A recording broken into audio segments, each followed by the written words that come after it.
I think I've come into peace and acceptance that this is just the way I was born, even with all the other constellation of things that have happened. So I've learned a lot about myself and my purpose here on Earth and my purpose with CHD. It's pretty cool. I've had a very, very good life, so I'm extremely, extremely grateful.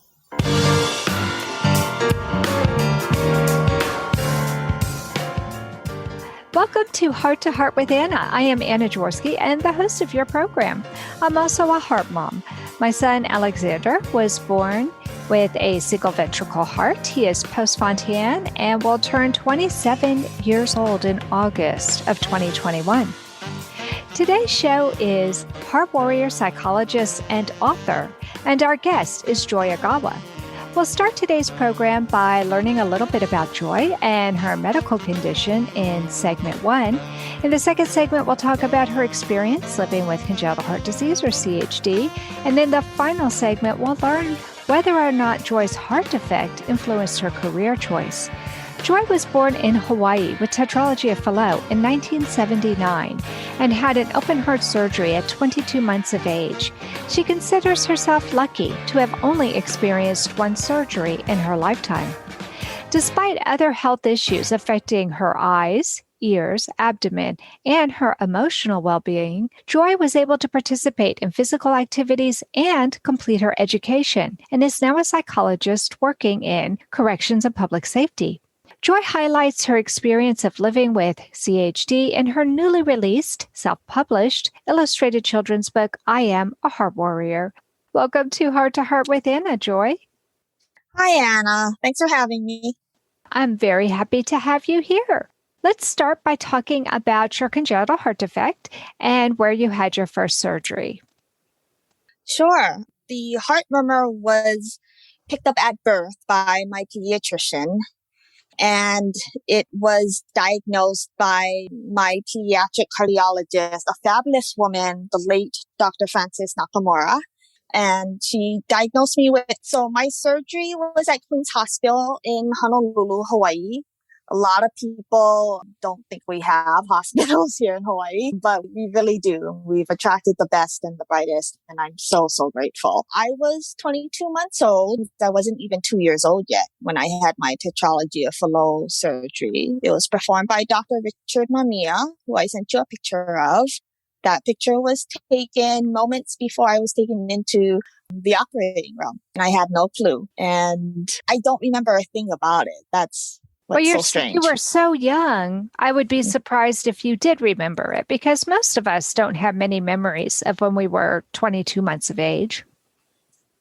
Right. And my doctors told my parents she has to have surgery before age 4, which is preschool age, because they said that's about the time that memories form. And we don't want her to have memories of being in the hospital and being sick and of all the pain. Right. That makes perfect sense. So you don't really have any memories then, do you? No, not really. Had it not been for my scar, I wouldn't have much physical proof. And I have very, very few pictures of the surgery. I don't have any pictures of me being really sick, being a classic blue baby. My parents just did not think to take pictures like that.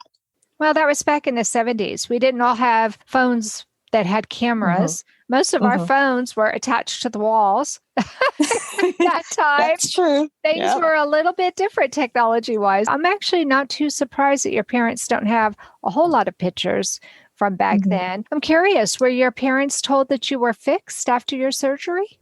No, that's an interesting question. And I didn't actually ever get asked that question until now as an adult. I'm 41 for crying out loud.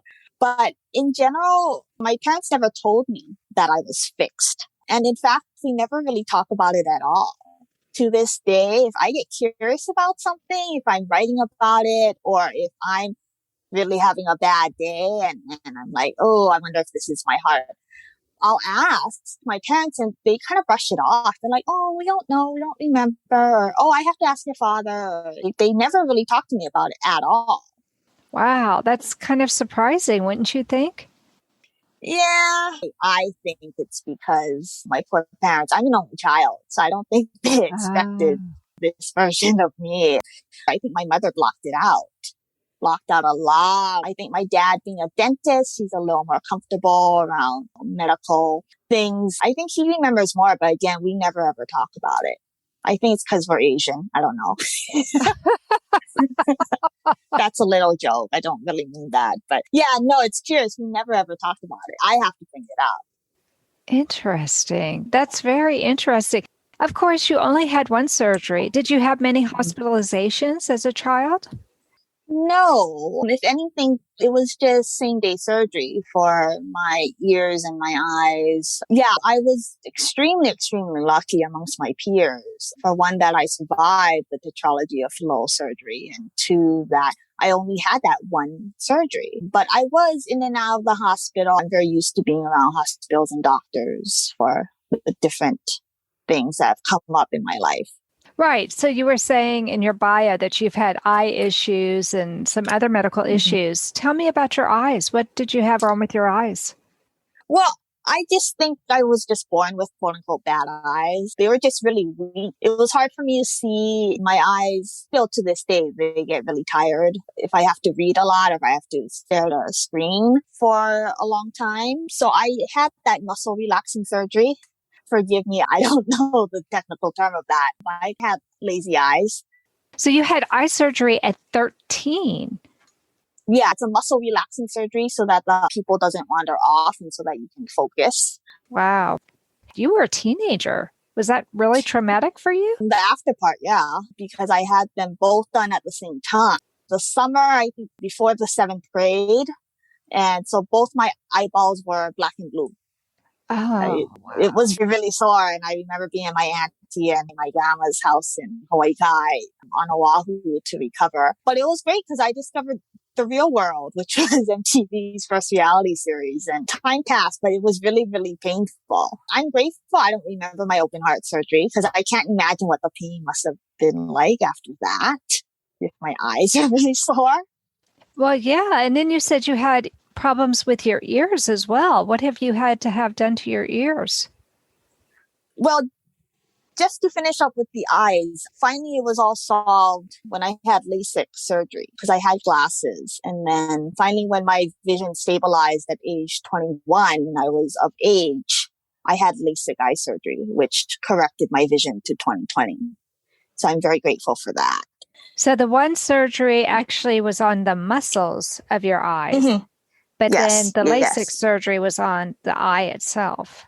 Right. So you've had 2 eye surgeries. Wow. Yeah, technically. Yeah. Okay. So my ear, I have really tiny inner ear, even now as an adult. And that was done at Queen's Hospital and other hospitals. And then towards the end, I think I was about 13 or 14 years old. The technology had improved to where I didn't need to check into the hospital, same day surgery for it. We could do it in the office with a local anesthetic. Wow. But it was better than chronic ear infections because chronic antibiotic use is no good either, right? Right. So it was a way to control the inner ear fluid and my balance without medication that could end up making things worse. Absolutely. What other medical conditions have you had to deal with? And do you think that these problems might be related at all to your tetralogy of Fallot? Well, the biggest other health issue I've had is long bouts of severe stomach pain in which I can't eat and I lose a lot of weight. And I've been told it's just acid reflux. I've had colonoscopies done. Anyway, long story short, this year has been quite a doozy for me with that. Yes, I do think it's all related to my heart because I had a genetic test done. So do they think that maybe you have a syndrome? I know I've heard 22q deletion is something that I need to know more about, but it seems like that's a specific condition that can sometimes have a constellation of problems with it. Is what you have something like that? Something like that. Yeah. This all started out because my gastroenterologist found polyps in my colon at age 40, which is 10 years prior to even the beginning of screenings for colon cancer. And with my family history, he thought I might have had Lynch syndrome, which is named after a family that has generations of people dying from colon cancer. Turns out I don't have Lynch syndrome or a Lynch-like syndrome. I do have a deletion in my DNA, and also I have another mutated gene that makes me at a much higher inherited risk for gastrointestinal or colorectal cancers. It doesn't have a specific name because it's two different genes, but I do now have to do a colonoscopy and an endoscopy about every 2 years or so. Wow. The You're genetic, very young to have to go through. yeah. Oh, yeah.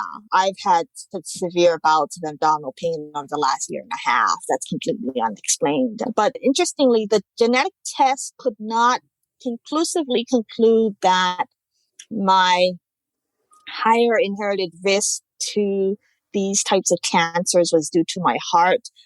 But they said it was a possibility. And I believe it is. I believe it's all connected.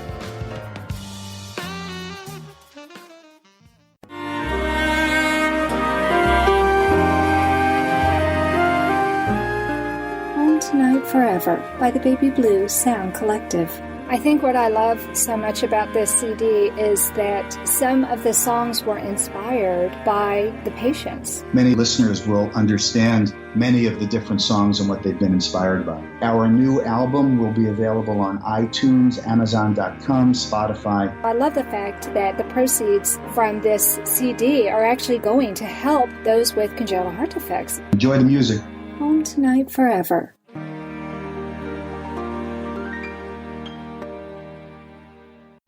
This content is not intended to be a substitute for professional medical advice, diagnosis, or treatment. The opinions expressed in the podcast are not those of Hearts Unite the Globe, but of the hosts and guests, and are intended to spark discussion about issues pertaining to congenital heart disease or bereavement. You are listening to Heart with Anna. If you have a question or comment that you would like addressed on our show, please send an email to Anna Jaworski at anna@hearttoheartwithanna.com. That's anna@hearttoheartwithanna.com. Now, back to Heart with Anna. Joy, in the first segment, we got a chance to learn about the fact that you had tetralogy of Fallot. In this segment, I want to learn a little bit more about what it was like for you to grow up with a CHD. Can you tell us if you were able to go to school and take part in extracurricular activities like your peers? Yeah, like I addressed in my book, my open heart surgery repaired me so that I could function relatively normally compared to my peers. I did really well in school, so I had 2 master's degrees and a bachelor's from a very fine university. I also achieved a second degree black belt in Aikido, which is a Japanese martial art that I had been doing since age 8. And Wow. I had a relatively normal, happy, somewhat healthy, productive, memorable childhood. And do you say somewhat healthy because of the eye issues and the stomach issues that we were just talking about? Yeah, and the ear issues. I have family on Oahu, and my mom recalls that I was out here to Oahu like once a month growing up for specialists for follow-ups and checkups and different things. So yeah, that part made me a little different from my peers. Mm-hmm. What about when you were a teenager? Because all teenagers kind of feel like they're different than their peers.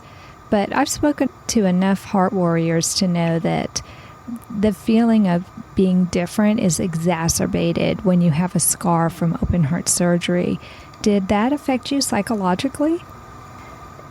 I'm in the minority with this. I could be a little weird. I've always been very proud of my scar.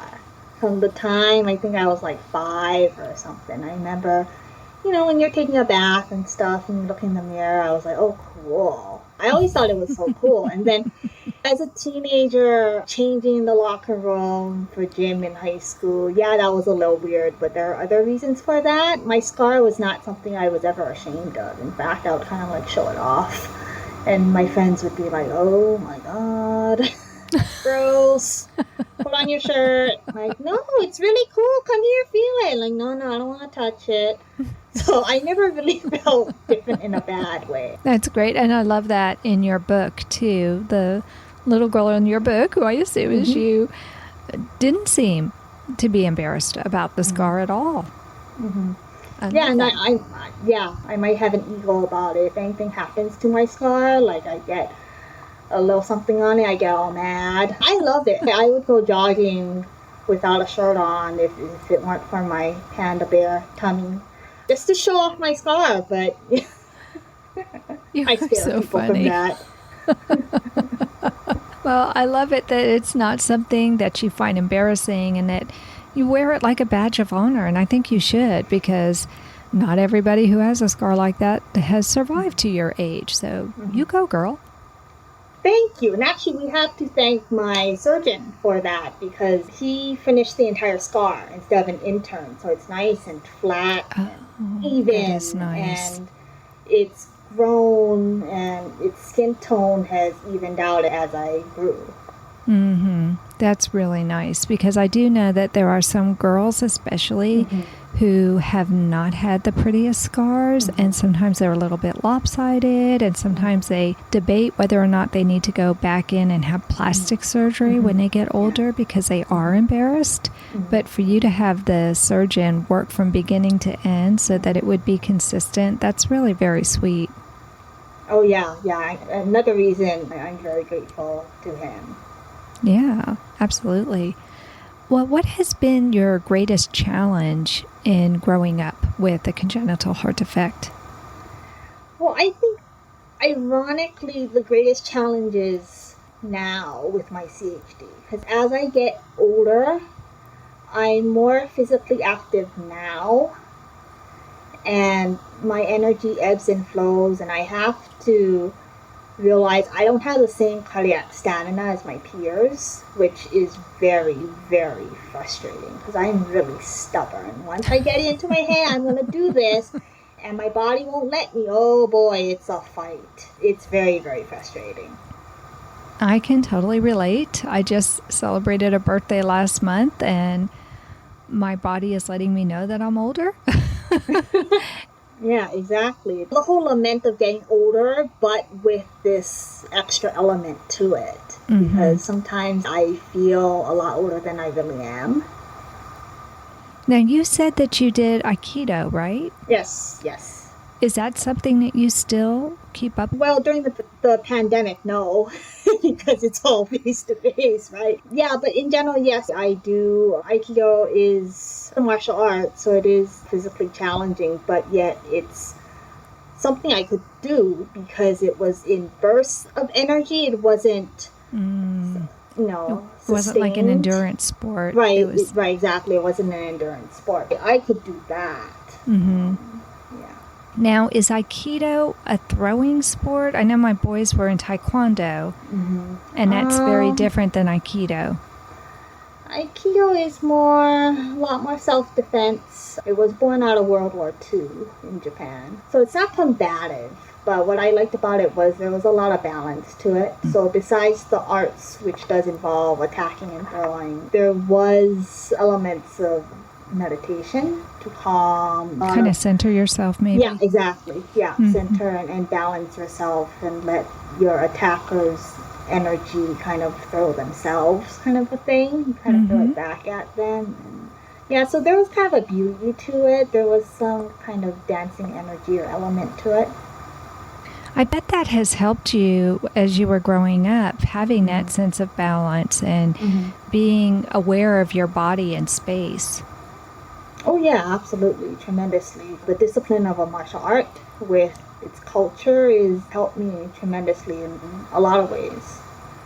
So you were saying that your greatest challenge with your CHD didn't happen to you as a little girl or even as a teenager, but you're experiencing it now. Can you tell me a little bit more about that, especially any psychological issues? Because I've spoken with a lot of people lately who have talked about how COVID has affected them and how it has increased their anxiety, it's increased their depression, and that seems to be true whether you have a heart defect or not. I've talked to a lot of people who are not enjoying the isolation and don't like not being able to touch or give hugs or have that human experience that all of us need. Yeah, having that human connection, being able to gather and do things with your friends and family that you ordinarily wouldn't give a second thought to is really strange. And having to keep your distance from your friends, even while active, that's all very unnatural. For me, the emotional challenges of CHD, I think, have always been with me, but I never really acknowledged them until I was an adult and got interested in psychology. So I've had big bouts of great depression and anxiety, for which I've had a really great therapist who really helped me understand it and helped me take control over it. Part of it with anxiety and depression, from what I understand, is with my type of CHD, my heart wasn't structured properly to be able to pump oxygen-rich blood throughout my body, which includes my brain. And so I think it just leaves me more susceptible to depression and anxiety, especially during periods of chronic stress.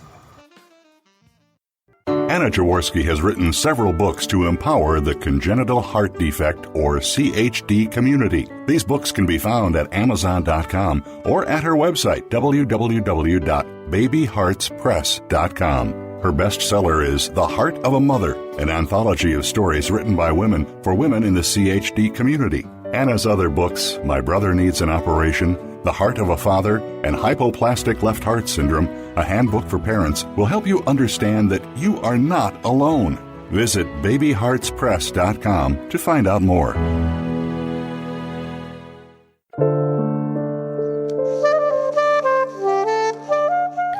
Heart to Heart with Anna is a presentation of Hearts Unite the Globe and is part of the Hug Podcast Network.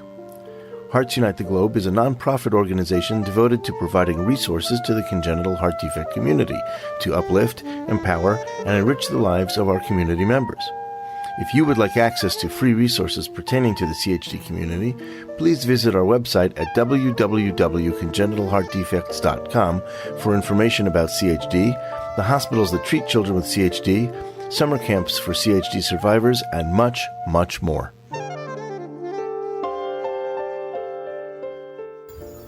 So we kind of ended on not the happiest note before the break, and I kind of want to pick it back up there, Joy. Let's start by talking about why you studied psychology in graduate school, and I wonder if it has anything to do with what we were just talking about and how throughout your life you have had to deal with some depression. Yeah, that was kind of a bummer, huh? Well, I mean, it's real though, isn't it? Yeah.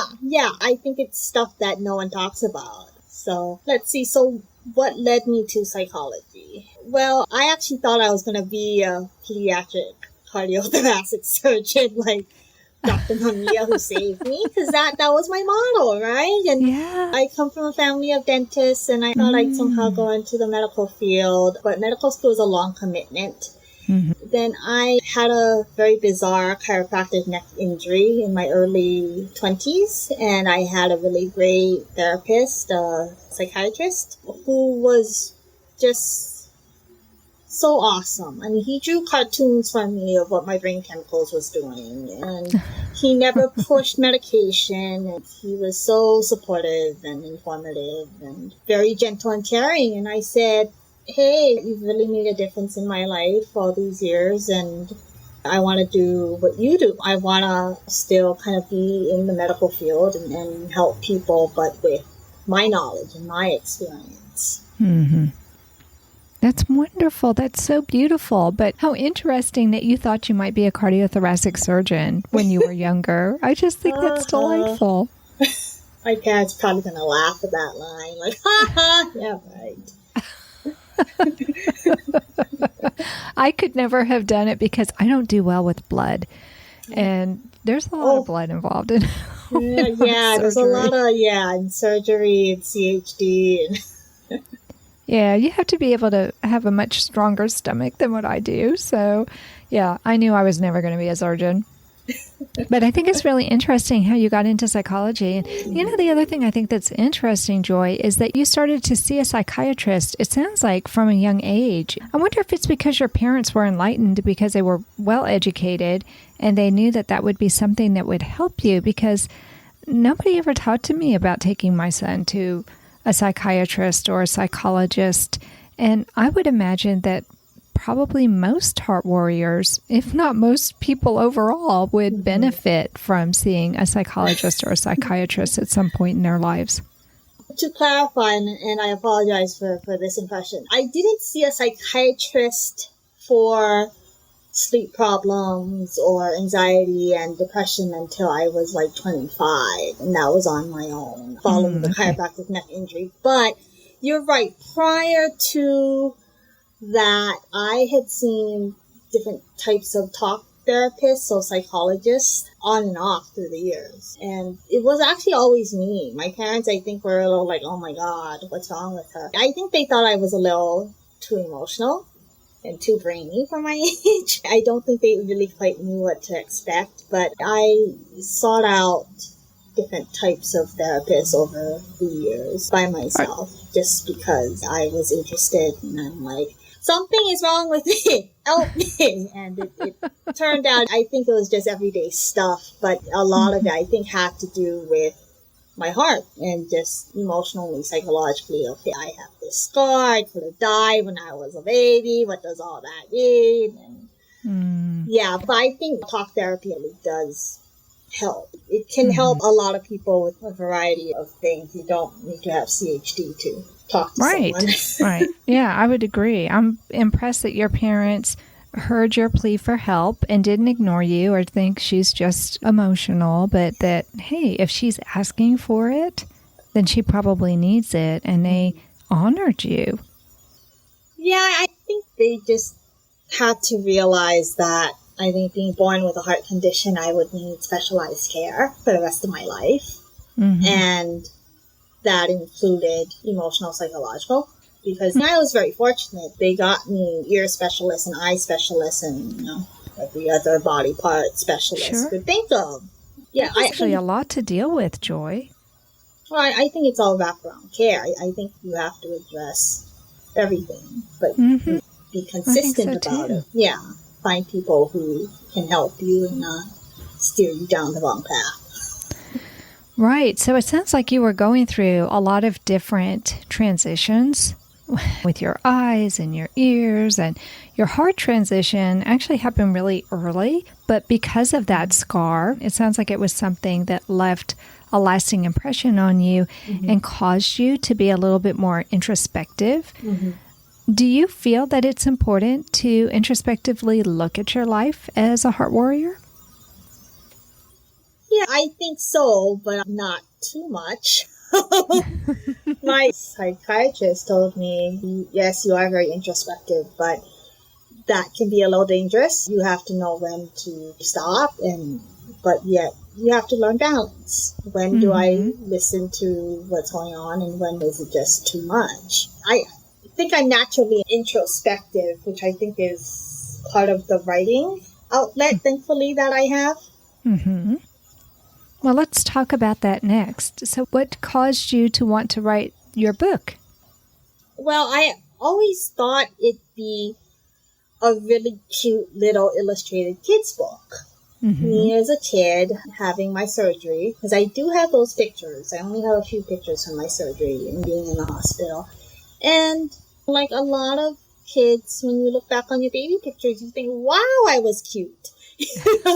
So I just always envisioned an illustrated kids book about my surgery. And now as an adult, I realize with that insight, hopefully my story in kind of a cheerful, positive way can serve as a guidebook for CHD babies and kids and their families and their doctors and the nurses and people that work with us. To kind of know, okay, this is the really lucky path that can happen for our CHD kid. Right. And it seems to be that now statistics have been turned on their head. When my son was first born 27 years ago and was diagnosed with hypoplastic left heart syndrome, they told us then that only 1 in 4 children who survived the Norwood survived till age 5. And now it's the opposite. Now it's like 3 out of 4 kids make it to age 5 and older. And there's this actually rather large cohort of people who are making it to their 30s, 40s, 50s with a variety of heart defects. And I think there's a lot to be gained from that. And I think your book is great because it's another piece of the puzzle to try and figure out, who am I? What's going on? Am I the only one? And then you pick up this book and you're like, no, wait a minute. Joy had this too. Yeah, we're all puzzle pieces, and yeah, it's all connected. It's all, hey, this could be my kid. And I just wanted to try and add some positivity and some hope to that big jigsaw of a puzzle that's CHD. Yeah, absolutely. Well, I love the book. It's adorable. I'm sure people are going to be interested in looking at the book or buying the book. Where can they find your book, Joy? Yeah, that would be great. So it's called I Am a Heart Warrior, and it's available on Amazon. They can simply search the title, and there it is. And I'll be including a link to that in the show notes for those of you who are exercising or driving or don't have a pad of paper and pencil handy. Don't worry about it. All you'll have to do is click in the show notes, and that's the description of the show. And I'm really excited to have you on the program, Joy, as an author, and am so happy to hear that things seem to be getting better for you now with your eyes, and it seems like you've kind of come to a sense of peace with your heart defect well enough to put out this book of hope for others. Yeah, that's a great way of putting it, Anna. Yeah, I think I've come into peace and acceptance that this is just the way I was born, even with all the other constellation of things that have happened. I've learned a lot about myself and my purpose here on Earth and my purpose with CHD. And it's pretty cool. I've had a very, very good life. So I'm extremely, extremely grateful. Well, I am grateful to have met you, Joy. Thank you so much for coming on the program today. Oh, thanks for having me, Anna. This was fun.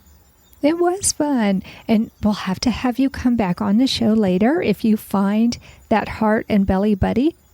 Oh, yeah. No, that would be great. Yeah, that would be great. That would be so great. Okay, friends. So if you too have tetralogy of Fallot and you have had tummy problems or eye and ear problems and you can relate to what Joy has had happen to her, reach out to me on the show and I'll connect the two of you, because everybody needs a buddy. Everybody needs to know they're not the only one. But that does conclude today's episode of Heart to Heart with Anna. Thanks for listening today, my friends. If you enjoyed this episode, please consider throwing a little love our way. We have a company called Patreon, where you can make a small monthly donation to help us keep our podcast free to the world, or you can just support us with PayPal. All you have to do is visit our website, heartsunitetheglobe.org, and you can sign up there to be a patron or support us with PayPal. We really do appreciate it. And that's it for this week. So please remember, my friends, you are not alone. Thank you again for joining us this week. We hope you have been inspired and empowered to become an advocate for the congenital heart defect community. Heart to Heart with Anna, with your host Anna Jaworski, can be heard every Tuesday at 12 noon Eastern Time.